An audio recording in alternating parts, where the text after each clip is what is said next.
उन्हें पैर नहीं आके रखिया, मैं अखियां वलेट छड़ियां और मेरा रखे तू ईमान पटीजा, मेरा रखे तू ईमान पटीजा ते सन उत्ते खुरे वेख के, मेरा रखे तू ईमान पटीजा ते सन उत्ते खुरे वेख के। और एक यार सी सुफने वर्गा, हैदर एक यार सी सुफने वर्गा ते फिर मेरी अख खुल गई। एक यार सी सुफने वर्गा ते फिर मेरी अख खुल गई। तूंजू वसना है शारगू नेड़े, तूंजू वसना है शारगू नेड़े, भुख साडी क्यों नहीं वेखदा। तूंजू वसना है शारगू नेड़े ते भुख साडी क्यों नहीं वेखदा। और तेरे आण तक बचिया सा थोड़ा, तेरे आण तक बचिया सा थोड़ा, तू वो भी ना संभाल सकियो। तेरे आण तक बचिया सा थोड़ा, तू वो भी ना संभाल सकियो।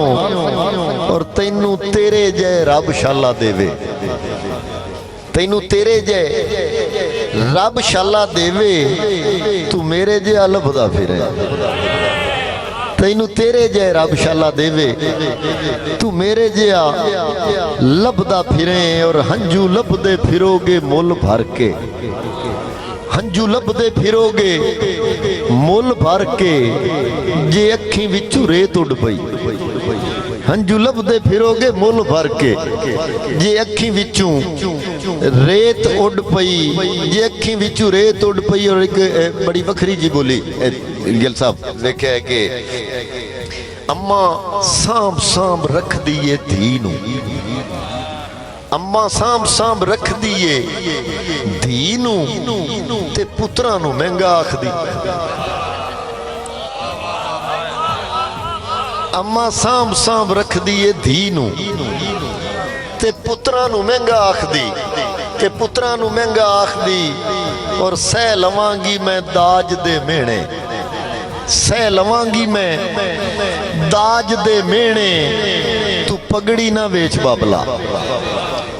सह लवांगी मैं दाज दे मेहणे, तू पगड़ी ना वेच बाबला, तू पगड़ी ना वेच बाबला। और साडे जिड्डा ना अमीर कोई हुंदा, साडे जिड्डा ना, आखिरी तीन बोलियां ने, साडे जिड्डा ना अमीर कोई हुंदा, जे अखियां दे नीर विकदे, जे अखियां दे नीर विकदे। और असी सोने डॉक्टर साहब बोली समात करे है, असी सोने मसीतां वंड लईयां, असी सोने मसीतां वंड लईयां, तू वेड़ियां दी गल करना है। और रुख छामला हनेरी नाल डिग्गिया, रुख छामला हनेरी नाल डिग्गिया ते अब्बा मैनू चेते आ गया।